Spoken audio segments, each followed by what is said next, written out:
हाँ तो भाई लोग कैसे हैं आप लोग? बढ़िया बढ़िया। अगर नहीं है तो कोई दिक्कत परेशानी नहीं है, आज की इस वीडियो को देखिए हो जाएंगे क्योंकि आज हम लोग दोबारा बात करने वाले हैं अभिनव अरोड़ा के बारे में।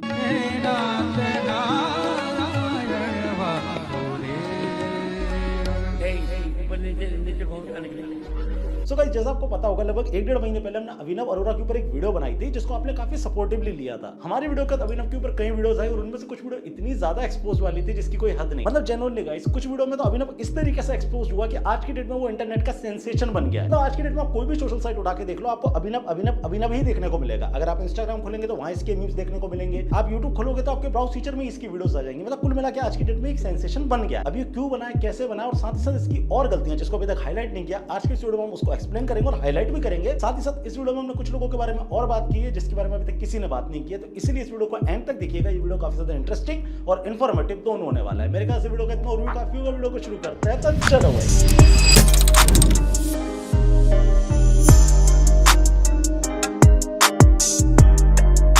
तो गाइस एक YouTube चैनल है जिसका नाम है ओनली देसी, उन्होंने अभिनव के ऊपर एक वीडियो बनाया और ये हार्श एक्सपोज्ड वीडियो था। और अब तुम लोग उसके मुंह से ये गॉड शब्द कभी नहीं सुनोगे। वो हमेशा बोलता है राधा रानी नंद किशोर है, बिहारी जी राधा रानी। मतलब इस वीडियो को देखने के बाद आपको समझ में आ जाएगा कि किस तरीके से आइसक्रीम के धंधे ने धर्म के धंधे में इनको उतार दिया। खुद नॉनवेज नहीं खाती लेकिन मेरे लिए चिकन बनाती है। भूत जैसे हम दोनों भाई बहनों को पढ़ाती है। अब देखिए गाइस जब हमने इसके ऊपर वीडियो बनाई थी तो उसमें कई सारी चीजों को हमने एक्सपोज किया था कि किस तरीके से ये बंदा रटी रटाई चीजों को बोलता है। इसलिए कि दिन भर मथुरा वृंदावन में रहता है लेकिन उसके बाद भी इसको ये नहीं पता कि कृष्ण कुंड क्या है और राधा कुंड क्या है। तो ठाकुर जी ने राधा कुंड प्रकट किया। कृष्ण कुंड की कहानी को ये राधा कुंड वाली कहानी बता रहा है और अब आप समझ सकते हैं कि इसको कितना पता है और क्या पता है। तो गाइस लेटेस्ट में जो चल रहा है वो तो आपको ऑलरेडी पता ही होगा कि किस तरीके से रामभद्राचार्य जी महाराज ने इसको स्टेज से नीचे उतरवा दिया था।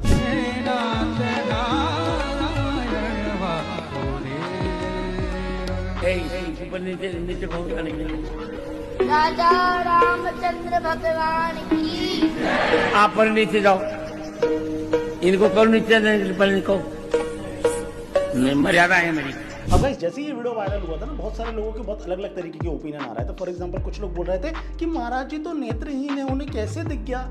नेत्रहीन है, बुद्धिहीन नहीं। पहली बात देखिए दोस्तों, आई एम 100% श्योर आपको रामभद्राचार्य जी महाराज के बारे में सब कुछ पता होगा। इनकेस अगर आपको नहीं पता तो आपको भी बताना चाहूंगा और उन गंवारों को भी बताना चाहूंगा कि रामभद्राचार्य जी महाराज कौन है। रामभद्राचार्य जी महाराज एक सिद्ध संत है, मात्र 2 महीने की उम्र में, यानी कि वो 2 महीने के थे ना जब, तभी से उनको नहीं दिखता है। ठीक है, तब से ही वो अंधे हैं। उन्होंने अपनी 17 साल की उम्र तक कोई भी औपचारिक शिक्षा नहीं ली थी। 17 साल की एज तक उन्होंने अपने जीवन में किसी भी चीज को सीखने के लिए, लिखने के लिए, रचने के लिए किसी भी चीज की सहायता नहीं ली है। जो लोग आंखों से दिव्यांग होते हैं उनके लिए ब्रेल लिपि नाम की चीज चलती है, लेकिन रामभद्राचार्य जी ने उसका इस्तेमाल नहीं किया। बिना इसके इस्तेमाल के उन्होंने हर चीज को सीखा, लिखा और बोला। रामभद्राचार्य जी महाराज 22 से ज्यादा भाषा बोल सकते हैं और जो लोग उनके ऊपर सवाल उठा रहे हैं ना, अगर ये 2 से ज्यादा भाषाएं बोलने तो मेरा नाम सम्राट। रामभद्राचार्य जी महाराज ने अभी तक 80 से ज्यादा किताबें लिखी और इनमें से 2 संस्कृत और हिंदी के महाकाव्य भी हैं। महाराज जी को 2015 में पद्म विभूषण से सम्मानित किया गया था। जब उनको कुछ नहीं दिखा तब उन्होंने इतनी बड़ी बड़ी रचनाएं कर ली। सोच लो अगर उनके पास हमारी जैसी आंखें होती तो आज वो क्या होते। तो जितने भी लोग उनके ऊपर सवाल उठाते ना, उनके पैर की रेत के बराबर भी नहीं बन सकते, कण के बराबर। खैर जैसे अभिनव अरोड़ा वाला वीडियो वायरल हुआ था रामभद्राचार्य जी के साथ वाला, उसके बाद रामभद्राचार्य जी का भी एक स्टेटमेंट आया। एक बार आप उसको सुन लो फिर उसको एक्सप्लेन कर देता हूँ। मेरा एक वीडियो वायरल हुआ, आप देखा होगा, आपने देखा होगा जी, उसके लिए आप क्या कहेंगे? अरोड़ा वाला वही बात। अभिनव अरोड़ा इतना मूर्ख लड़का है वो कहता है कि कृष्ण उसके साथ पढ़ता, उसकी सीता से उसको बोलने का मायना नहीं, भगवान के उसके साथ पढ़ेंगे। मैंने तो वृंदावन में उसको बहुत डांटा था। स्टेटमेंट को सुनने के बाद आपको समझ में आ गया होगा कि ऐसा नहीं कि महाराज जी ने उसे पहली बार डांटा है, उसे पहले भी डांट चुके हैं और पहले भी बता चुके हैं कि ये आदमी जिस तरीके की हरकतें कर रहा है वो एकदम क्रिंज है, घटिया है, इसका धर्म से कोई लेना देना नहीं। और महाराज जितना जानते हैं उतना ना तुम जानते हो ना मैं जानता हूँ। आइयो सो अभिनव के माँ बाप को ये बात समझ में आई हो कि रामभद्राचार्य जी अगर कुछ बात कह रहे हैं तो उसके पीछे बहुत बड़ा लॉजिक होगा। और आई होप सो आगे चल के वो इस चीज को समझेंगे कि आइसक्रीम का धंधा नहीं चला, दूध का धंधा नहीं चला तो धर्म का धंधा भी मत चलाओ भाई, इसमें आस्था जुड़ी रहती है लोगों की। खैर इसी चीज से मैं अभी आपको एक चीज ऐसी समझाने वाला हूँ जो आपको थोड़ी सी इलॉजिकल लगेगी, लेकिन आने वाले 2 साल बाद, 3 साल बाद या 10 साल बाद तुम्हें रियलाइज होगा कि सम्राट भाई जो कह के गए थे ना वो सत्य हो रहा है। अब इस बात को बताने से पहले मेरा आप लोगों से एक सवाल है, आप मुझे कमेंट करके बताओ कि अभिनव अरोड़ा इस तरीके की हरकतें क्यों करता है। अभी जाओ कमेंट करके मुझे बताओ। आई एम 100% श्योर 99% लोगों का यही जवाब होगा कि सम्राट भाई उसे ना इंस्टाग्राम पे फॉलोअर बढ़ाने हैं, उसे ना इस तरीके की ऑडियंस को ग्रेप करना है, उसे ना कुल मिला के एक सोशल मीडिया इन्फ्लुएंसर बनना है। अगर आपका जवाब ये है तो आप गलत हो मेरे भाई। अभिनव अरोड़ा के माँ बाप ये बात बहुत अच्छे से समझ चुके हैं कि आज की डेट में अगर कोई व्यक्ति धर्म को लेकर काम करता है और कोइंसिडेंटली अगर वो कथावाचक या इस तरीके का फेक धर्म गुरु बन जाता है तो इतना पैसा कमाएगा ना जितना तुम्हारा पूरा इंस्टाग्राम कमा के नहीं दे पाएगा। दूसरी बात, जब इतनी कल्ट ऑडियंस किसी की बन जाती है ना, तो वो उसका इतना अच्छे से मिसयूज करता है जिसकी कोई हद नहीं। राम रहीम सिंह इंसान के बारे में तो पता ही होगा, नहीं पता है तो आश्रम वेब सीरीज जाकर देखना, तुम्हें समझ में आएगा। उसमें बहुत अच्छे से एक्सप्लेन किया गया है किस तरीके से अपने कल्ट भक्तों को, कल्ट फॉलोअर को पॉलिटिकली मोटिवेट किया जाता है एक जगह वोट करने के लिए। आपको समझ में आएगा जब किसी व्यक्ति के पास कल्ट ऑडियंस होती है तो किस तरीके से उनको मैनिपुलेट करता है किसी भी पार्टी को वोट करने के लिए, और उस पार्टी को जिताने के बाद अगर वो सत्ता में आती है तो किस तरीके से अपना लाभ लेता है और आगे चल के अपने सारे गलत कामों को सफेद कर लेता है। सो पॉइंट इज दैट अभिनव अरोरा को सिर्फ इंस्टाग्राम इन्फ्लुएंसर बनाने का मिशन नहीं है इनके माँ बाप का या जिसके पीछे जो भी ब्रेन चल रहा है उसका, ये इसको एक तरीके से धर्मगुरु बनाएंगे जिसको कोई भी नॉलेज नहीं होगी। साथ ही साथ इसकी रील जाकर आप देखिए, आप इसकी रील देखेंगे ना तो आपको रियलाइज होगा कि किस तरीके से सॉफ्टली, मतलब बहुत सॉफ्टली मैनिपुलेट किया जा रहा है इसको भगवान मानने के लिए। यशोदा, तनिक अपने लल्ला का मुखड़ा तो दिखा।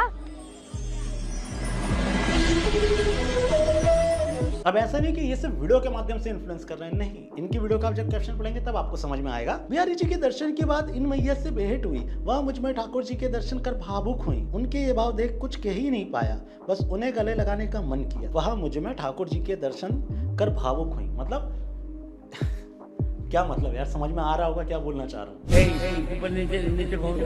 आज की डेट में अभिनव बहुत प्राउडली कहता है कि वो भगवान कृष्ण के साथ पढ़ाई लिखाई करता है। जब मैं शास्त्र पढ़ता हूँ तब वो भी मेरे साथ बैठ जाते हैं सुनने के लिए। नो डाउट आपको ये बात सुन के हंसी आ रही होगी, लेकिन उन लोगों को हंसी नहीं आएगी जो सिर्फ व्हाट्सएप चलाना जानते हैं। उन महिलाओं को बिल्कुल हंसी नहीं आएगी जिनको इंटरनेट से कुछ लेना देना नहीं है। जब उन तक ये बात पहुंचेगी या फिर उन तक ये क्लिप पहुंचेगी तो इसमें भगवान ढूंढना शुरू कर देंगे। और यही मैं आपको समझाना चाह रहा हूँ कि किस तरीके से इसकी फैमिली के द्वारा इसको एक कल्ट ऑडियंस की तरफ ले जाया जा रहा है, इसको किस तरीके से भगवान की तरफ पोर्ट्रे किया जा रहा है। थोड़ा सा दिमाग लगाओ और समझो इस बात। आज अभिनव के ऊपर एक्सपोज वीडियोस आ रही है, मैं भी बना रहा हूँ, तुम भी बना रहे हो। आने वाले 10 साल बाद, 15 साल बाद ऐसा समय आ जाएगा ना कि इसके खिलाफ बोलने से पहले डरोगे। बहुत सारे संत हैं जेल में बैठे हुए हैं, उनके खिलाफ बोल के दिखाओ।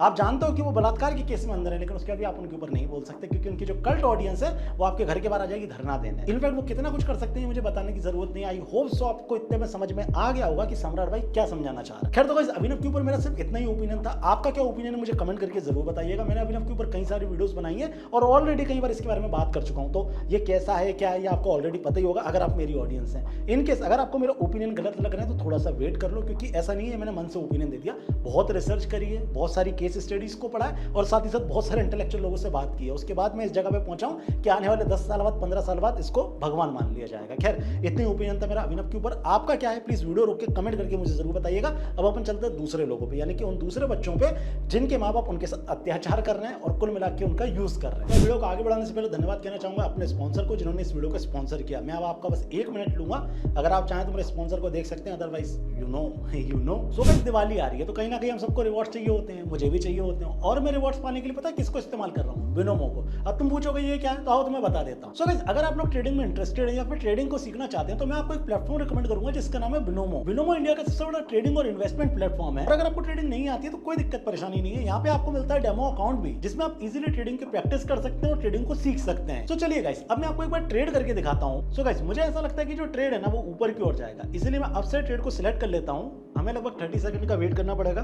और इसी बीच अगर हमारा जो ग्राफ है वो ऊपर की ओर रहता है तो हमको प्रॉफिट होगा। सो ऑलराइट, जैसा आपको दिख रहा है कि हमारी ट्रेड सही रही है और हमें प्रॉफिट हो गया है। इतना ही नहीं गाइस, यहाँ पे मिलता है आपको रेफर और अर्न भी। गाइस बस आपको प्रोफाइल पे जाना है, वहाँ पे आपको इनवाइट फ्रेंड का ऑप्शन मिल जाएगा। यहाँ पे आप जैसे ही क्लिक करेंगे आपको लिंक मिल जाएगा और उस लिंक को आप अपने दोस्तों के साथ शेयर कर सकते हैं। और अगर वो अपनी ट्रेडिंग को पूरा करते हैं तो आपको मिलेगा $10 से $20 का बोनस। अब बताना चाहूंगा गाइस कि यहाँ पे डिपॉजिट करना भी काफी ज्यादा आसान है। आपको सिर्फ डिपॉजिट पे क्लिक करना है और उसके बाद आपको बहुत सारे ऑप्शन मिल जाएंगे, जैसे कि यूपीआई हो गया, पेटीएम हो गया और भी बहुत सारे ऑप्शन यहाँ पे आपको देखने को मिल जाएंगे। सो लिंक जो मैंने नीचे दे रखा है, आप लिंक पे क्लिक करके इजीली रजिस्टर कर सकते हैं। बस खुश रहिए, खुश रहिए। कहाँ से हैं आप? पनकी। पनकी, अच्छा ये क्या है? क्या करते हैं आप? दीदी पढ़ते हैं। क्या पढ़ रहे हैं? दीदी बीटेक कर रहे हैं, पॉलिटेक्निक कंप्लीट है। अच्छा जी, क्या करना चाहते हैं आप आगे जाके? रेलवे में जाना दीदी। अच्छा जी, आशा करती हूँ कि आपका जो मनोकामना होंगी, जो भी सपने होंगे, ईश्वर हर वो सपना आपका पूरा करेगा। तो नो डाउट गाइस, अभी जो मैंने आपको क्लिप दिखाई, इस क्लिप को देखने के बाद आपको ऐसे ही लग रहा होगा कि आप किसी धार्मिक गुरु को सुन रहे हैं। और मैं आपको बताना चाहूंगा कि आपका शक बिल्कुल भी गलत नहीं है, ये धार्मिक गुरु ही है। हालांकि जब इनके 20,000 फॉलोअर थे तब ये श्री मल्होत्रा थी, लेकिन जैसे 20,000 इन्होंने क्रॉस किए ये श्री किशोरी जी बन गई। और आज की डेट में चल रही है इनकी बहुत सारी कथाएं। लेकिन हम सब लोगों को धृतराष्ट्र नहीं बनना है। और इसी विषय में बात करते करते मुझे एक कहानी याद आ रही है, एक मूर्तिकार की अरे यार सम्राट भाई तुम्हें ना हर चीज से प्रॉब्लम होने लगी, आखिरकार धर्म की तो बात कर रही है। नहीं, प्रॉब्लम इससे नहीं कि वो धर्म की बात कर रही है, प्रॉब्लम ये है कि वो आध्यात्मिक नहीं है। मैं धर्म की बात आध्यात्मिक गुरुओं से सुन सकता हूँ, एक्टरों से नहीं। इस भारत में ऐसे बहुत सारे लोग हैं जो हर चीज को एक्सेप्टेंस दे देते हैं धर्म के नाम पे, और उसके बाद आगे चल के उनके साथ स्कैम हो जाता है, तो फिर बोलते हैं पता ही नहीं चला कब ये वायरल हुआ। अभिनव को अगर तुम पहले ही रोक लेते, आज से 1 साल पहले मैंने वीडियो बनाई थी उसके ऊपर, तुम उसे तभी रोक लेते तो आज उसको इतना ज्यादा एक्सपोज होने की जरूरत नहीं थी। लेकिन जब पूरी तरीके से एक्सपोज होने लगा तब तुम्हें याद आता है कि नहीं यार कुछ तो गलत था। इसलिए आज समझा रहा हूँ, हर किसी को धर्म गुरु मत मानो, स्पेशली उस आदमी को जिसको कोई एक्सपीरियंस ही नहीं है। आई नो मेरी बात में तुम्हें यकीन नहीं हो रहा होगा, इसलिए एक क्लिप चला रहा हूँ यहाँ पे गुरुजी की, उसको सुन लो, तुम्हें समझ में आ जाएगा कि सम्राट भाई क्या समझाना चाह रहे हैं। 15-15 साल के बालक आजकल कह रहे हैं हम छोड़ के जा रहे हैं, वृंदावन संन्यास लेंगे, ये संसार बड़ी माया है। मैंने कि क्या कहते हैं माया, संसार कहते किसको, पहले बता तो सही। लोटे में पानी नहीं भरोगे तो चढ़ाओगे क्या? अरे त्यागने योग्य कुछ पाया है जो त्यागोगे? है तो है ही नहीं, छोड़ोगे किस वस्तु को? 10 रुपया की नोट नहीं जेब में और कह रहे हो हम सब छोड़ के बावर्ची बन गए। बताओ, पहले रहते थे 100 गज के कोठी में और अब बाबा जी बनकर के 3 एकड़ का आश्रम संभाल रहे हैं। जेन्युइनली गाइस, आप मुझे बताओ इन बच्चों ने क्या त्याग किया है अपने जीवन में? इन लोगों ने ऐसा क्या सीखा है जो वो आपको सिखा सकते हैं? अगर मैं श्री मल्होत्रा जी की ही बात करूं तो ये एक बहुत अच्छे खानदान से आती हैं, और ऐसा मैं नहीं कह रहा हूं, ये खुद बोल चुकी है। और एक और इंटरेस्टिंग सी बात मैं आपको बताना चाहूंगी, बहुत कम लोगों को पता होगा कि जो मेरी फैमिली है, जो मेरे पेरेंट्स हैं, उनका काम बॉलीवुड और टीवी इंडस्ट्री से जुड़ा हुआ था। तो वो हमेशा से चाहते थे कि मैं भी एक बड़े होकर एक्टर बनूं, लेकिन फिर मुझे ऐसा लगा कि अगर अब नाचना भी है तो कृष्ण की धुनों पर नाचना है। हाँ श्री मल्होत्रा जी, हमें पता चल गया कि आप बॉलीवुड बैकग्राउंड से आती हैं। इनफैक्ट आपके इंटरव्यू पड़े हैं यूट्यूब पे, ये वाला इसको देख लीजिए। मम्मी मैं आपसे बोल रही हूँ ना, फिर भी आप नहीं समझ रहे हो। मैं इतनी खराब ड्रेस पहन के अपनी बेस्ट फ्रेंड की बर्थडे पार्टी में कैसे जा सकती हूँ? और ये आपने जो गंदी सी हेयर स्टाइल बनाई है, क्या मैं स्कूल जा रही हूँ? ये स्कूल वाली हेयर स्टाइल है, बल्कि स्कूल में भी लड़कियाँ अच्छी अच्छी हेयर स्टाइल बना के आती हैं, और आप मुझे मेरी बेस्ट फ्रेंड की बर्थडे पार्टी में ऐसी छुट्टी बना के भेज रहे हैं। इनको डिलीट करवा दीजिए, अदरवाइज लोगों को ऐसा लगेगा कि पहले आप सीरियल वीरियल में जाना चाह रही थी लेकिन वहाँ सिलेक्शन नहीं हुआ, दैट द रीजन आपने इंस्टाग्राम रील को चुन लिया। मित्रों, सदैव याद रखें कि मिठाइयाँ भी हमें कोई ना कोई अतुलनीय संदेश देकर जाती हैं। जैसे रसगुल्ला हमें ये सिखाता है कि जीवन हमें कितना भी क्यों ना निचोड़ ले, हमें अपना असली रूप कभी नहीं त्यागना चाहिए। पहली चीज तो गाइस, इस तरीके के जो वीडियोस होते हैं ना वो यूनिडायमेंशनल होते हैं, यानी कि देखने में और सुनने में तो बहुत अच्छे लगते हैं लेकिन प्रैक्टिकली ये चीजें पॉसिबल नहीं होती। ये ज्ञान व्हाट्सएप शेयर में ही अच्छा लगता है, लेकिन इन रियल लाइफ ये एकदम यूजलेस होता है, किसी काम का नहीं होता है, पहली बात। दूसरी बात, जैसा मैंने आपको पहले भी समझाया था कि एक कम उम्र का इंसान जिसने अपने जीवन में कुछ भी नहीं झेला है, वो आपको ये बताएगा कि किस तरीके से जीवन को जीना है। पहले ये आज की डेट में बच्चे जो कथावाचक बन गए हैं, खुद तो सीख लें, खुद तो ज्ञान अर्जित कर लें, खुद तो स्ट्रगल कर लें, खुद तो जी लें लाइफ को, तब आपको बताएंगे ना किस तरीके से जिंदगी जीनी है। इंस्टाग्राम पे फॉलोअर बढ़ा लेना सक्सेस नहीं कहलाता है मेरे भाई। अगर ये चीज सक्सेस होती ना तो आज की डेट में हर दूसरे घर में एक सक्सेसफुल आदमी बैठा हुआ है। सक्सेस के बारे में वही ज्ञान दे सकता है जिसने अपनी जिंदगी में एक्सपीरियंस लिया हो, और आपकी तो उम्र ही 18-19 साल है, कहां से एक्सपीरियंस होगा आपके पास। खैर, अब इनकी वीडियो को थोड़ा लॉजिकली डिबंक कर देता हूं, क्योंकि आई नो कि इनके जो भक्त हैं अब तक कमेंट सेक्शन में आ गए होंगे, अरे तुझे नहीं पता वो कितनी ज्यादा होशियार है, तुझे नहीं पता वो कितने दिमाग वाली है। अभी लॉजिकली एक्सप्लेन कर रहा हूं, सुनना ध्यान से, है ना। जलेबी आकार मायने नहीं रखता, स्वभाव मायने रखता है। जीवन में उलझने कितनी भी क्यों ना हो, आप सदैव रसीले और सरल बने रहिए। इन रियल लाइफ उलझनों से निपटने के लिए हमेशा रसीला और सरल रहना आसान नहीं होता। कभी कभी जीवन में कठोर निर्णय भी लेने पड़ते हैं जो आदमी को निश्चित दिशा में चलने के लिए मजबूर कर देते हैं। जलेबी का जो स्वभाव है वो रसीला ही है, लेकिन इंसान का स्वभाव ऐसा नहीं होता। इंसान के स्वभाव में स्थिरता और कठिनाइयों का भी योगदान होता है, तो आप एक जलेबी से एक इंसान को कंपेयर नहीं कर सकती हैं। जैसे रसगुल्ला हमें ये सिखाता है कि जीवन हमें कितना भी क्यों ना निचोड़ ले, हमें अपना असली रूप कभी नहीं त्यागना चाहिए। रसगुल्ला निचोड़ने के बाद भी अपना स्वभाव नहीं बदलता, बिल्कुल सही बात है, लेकिन इंसान के साथ ऐसा नहीं हो सकता। इंसान के जीवन में ऐसी ऐसी कठिनाइयां आती हैं, ऐसी ऐसी परिस्थितियां आती हैं कि उसका जो व्यक्तित्व है ना, उसको बदलने पे वो मजबूर हो जाता है। हर इंसान अपने जीवन में अनुभवों के अनुसार विकसित होता है, और ये विकास जरूरी है। जब वो ये विकास करेगा तभी वो इंसान कहलाएगा, अदरवाइज उसमें और जानवर में और रसगुल्ले में कोई फर्क नहीं रहेगा। सोन पापड़ी, हर कोई आपको पसंद नहीं कर सकता, लेकिन बनाने वाले ने अपनी हिम्मत कभी नहीं हारी, इसलिए अपने लक्ष्य पर टिके रहिए। हमें सबको पसंद करने की जरूरत नहीं है, बिल्कुल सही बात है, लेकिन इतना भी याद रखना चाहिए कि समय के साथ इवॉल्व होना भी जरूरी है। अदरवाइज जिस तरीके से दीपावली पे सोन पापड़ी इधर उधर फिकी रहती है ना, रियल लाइफ में वैसे ही फिके रहोगे। सोन पापड़ी एक अटूट और स्थिर रूप में होती है, लेकिन इंसान वैसा नहीं रह सकता। उसके अनुभव, उसकी परिस्थितियां समय समय पे उसको बदलती रहती हैं, और ये बात शायद आपको समझनी चाहिए श्री मल्होत्रा जी, कि मैं भी एक बड़े होकर एक्टर बनूं। देखिए गाइस, इस चीज को हमेशा याद रखिएगा कि एक इंसान अपने जीवन में एक चीज बहुत अच्छे से दे सकता है और उसे कहते हैं फिलोसॉफी, जिसका रियल लाइफ में कोई मतलब नहीं होता सिवाय मोटिवेशन के। ठीक है, वो भी एक टेम्परेरी टाइम के लिए, कोई सॉल्यूशन नहीं है ये चीज। चलिए आपको थोड़ा सा और अच्छे से एक्सप्लेन करता हूँ। मान लीजिए माइक है, अब मैं बोलूँ बताओ ये कितना ज्यादा काला है, काला होने के बाद भी ये अपना कार्य कर रहा है लेकिन तुम नहीं कर सकते, क्या इसको रेसिज्म नहीं मिलता होगा? जब ये अमेरिका जाता होगा इसके साथ कितना गलत होता होगा, लेकिन उसके बाद भी अपना काम करना नहीं छोड़ता। तो इसके जैसे बनो, भगवान ने तुम्हें जैसा दिया है वैसे रहो। कोई लॉजिक हुआ? इसके ऊपर चाहूँ तो मैं कवर चढ़ा लूंगा, या चाहूँ तो इसको दूसरे कलर में भी ले सकता हूँ, तो कोई लॉजिक नहीं है इस बात में। लेकिन कहने को तो फिलोसॉफी होगी ना, तुम्हें भी ऐसा लग रहा होगा सम्राट भाई कितनी आध्यात्मिक बात कर रहे हैं, लेकिन इस चीज के पीछे कोई भी लॉजिक नहीं है। बस तुम्हें समझाना चाहता हूँ कि कोई भी इंसान फिलोसॉफी दे सकता है, कोई भी, तुम भी, मैं भी, कोई भी। अब आप सोचिए ना, मैं अनुराधा आचार्य जी को क्यों सपोर्ट करता हूँ, मैं देवकीनंदन ठाकुर जी को क्यों सपोर्ट करता हूँ, मैं प्रेमानंद जी महाराज को इतना क्यों मानता हूँ, मैं रामभद्राचार्य जी महाराज को इतना क्यों मानता हूँ? क्योंकि इनके पास एक्सपीरियंस है। इनके आप न्यूज चैनल की डिबेट उठा के देख लिए, इनकी कथा उठा के देख लिए, आपको पता चलेगा कोई भी आदमी जब भी इनके पास जाता है, कोई भी आड़ा टेढ़ा सवाल पूछता है, ये उसका लॉजिकल आंसर देते हैं। क्यों? क्योंकि इनके पास एक्सपीरियंस है, इन्होंने ग्रंथों को पढ़ा हुआ है, इनको पता है कि जीवन किस तरीके से चलता है। अगर इन लोगों को, जितने भी इंस्टाग्राम के और ये सोशल मीडिया के कथावाचक है,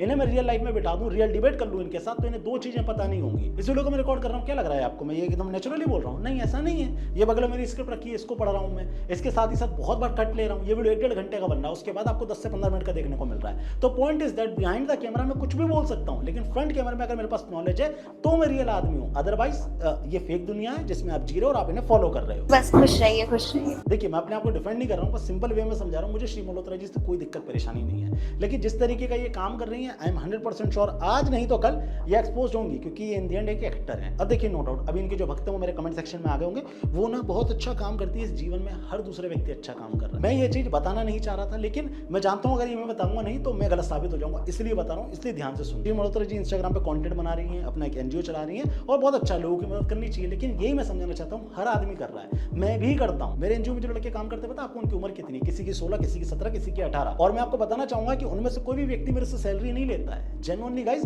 वो जितना भी काम कर रहे हैं वो अपनी इच्छा से कर रहे हैं, मैं उन्हें पैसा नहीं देता हूँ। ये लोग अपनी इच्छा से काम कर रहे हैं, पिछले 2 साल से काम कर रहे हैं। ठंड हो गर्मी हो, ये लोग पहुंचते हैं, लोगों को खाना पहुंचाते हैं, लोगों की सेवा करते हैं। हमारा एक इंस्टाग्राम पेज भी, आप उस पर जाइए, जाकर हमारा काम देखिए, आपको समझ में आएगा। लेकिन पिछले 8 महीनों से हमने उस पर कोई फोटो नहीं डाली है। पता है क्यों? ये रियल किस्सा मैं आपको बताने वाला हूँ। 7-8 महीने पहले की बात है, हम लोग हॉस्पिटल के बाहर खाना बांट रहे थे। वहां पे एक व्यक्ति आता है, उसे खाना चाहिए था, भूख लगी हुई थी, लेकिन वो खाना नहीं ले रहा था। पता है क्यों? क्योंकि वो कैमरे में नहीं आना चाहता था। सबके अंदर होती है ये बात, कोई भी मदद लेना चाहता है ना, तो ये नहीं चाहता कि उसका तमाशा बने। शायद वो भी लड़का भी ऐसे ही चाह रहा होगा। उस व्यक्ति को भूख लगी थी, लेकिन कैमरे के डर के मारे वो खाना लेने नहीं आ रहा था। और उस दिन हमें रियलाइज हो गया था कि अब हमें जो सेवा करनी है वो हम चुपचाप करेंगे, इंटरनेट पे नहीं दिखाएंगे। अगर आप मेरे ट्विटर स्पेस ज्वाइन करते होंगे तो आपको पता होगा कि बहुत सारे लोग कई बार बोलते हैं कि सम्राट भाई अपना यूपीआई वगैरह दे दो, हम हेल्प करना चाहते हैं, लेकिन मैं नहीं देता। ऐसा नहीं कि मेरे पास बहुत पैसा है, लेकिन हाँ, जितनी मदद मैं कर रहा हूँ उतना तो है मेरे पास, और जितना काम मैं कर रहा हूँ उतना ही काम ये बाकी लोग भी करते हैं। लेकिन उसके बाद भी टिम भी खेलेंगे कि हम तो बहुत अच्छा काम कर रहे हैं, हमें गाली मत दो, हमें क्रिटिसाइज मत करो। आप लोगों से हमने एक बार मदद मांगी थी और उस मदद के चलते आज हमारा स्कूल चल रहा है, आज भी चल रहा है। मैं प्राइवेसी है इस कारण बता नहीं सकता उसका एग्जैक्ट लोकेशन, लेकिन जो लोग चाहते हैं उन्हें मैं दिखा भी दूंगा। आज भी वो स्कूल चल रहा है और इस स्कूल में हम लोगों को देशभक्ति सिखा रहे हैं, खासकर उन लोगों को जिनको बहुत ज्यादा जरूरी है। लेकिन अभी भी मैं बोलना चाहूंगा, मेरे अच्छे कामों से मेरे बुरे काम जस्टिफाइड नहीं हो जाते। जो चीज मैं गलत कर रहा हूं उस पर तुम मुझे गाली दो, बिल्कुल दो, क्योंकि तुम क्रिटिसाइज करोगे तभी तो मैं सुधर पाऊंगा। लेकिन हाँ, ये याद रखना, ये जो स्टेटमेंट मैंने दिया ये मेरे जैसा इंसान दे सकता है, इन जैसे फर्जी एक्टर लोग नहीं। आई होप सो तुम समझ गए होगे मैं क्या कहना चाह रहा हूँ। देखिए गाइस, हमारी एक टॉपिक के ऊपर काफी ज्यादा रिसर्च चल रही है, आगे चल के आपको उसके बारे में पता भी चलेगा कि किस तरीके से 10,000 का काम किया जाता है और 10-10 लाख 10-10 करोड़ के डोनेशन लिए जाते हैं। बहुत सारे लोगों के बीच हमने बहुत सारी टीम लगा रखी है, आने वाले टाइम पे उसके ऊपर एक डेडिकेटेड वीडियो आएगी। और मैं चाहता हूँ श्री मल्होत्रा जी कि आप दोबारा मेरी वीडियो में फीचर ना हो, तो इसलिए अपने सीए से बात कर लेना, जो भी है मतलब आगे पीछे जो भी आया उसको सही तरीके से इस्तेमाल हो जाए वो। अदरवाइज मैं नहीं चाहता आपको दोबारा फीचर करूँ, ठीक है। श्री मल्होत्रा जी के बारे में बहुत बात हो गई, अब मैं आपको एक और महाराज जी से मिलवाना चाहूँगा। सीधा देख लो इनके बारे में, तो मैं क्या ही बोलूँ, देख लो इनको।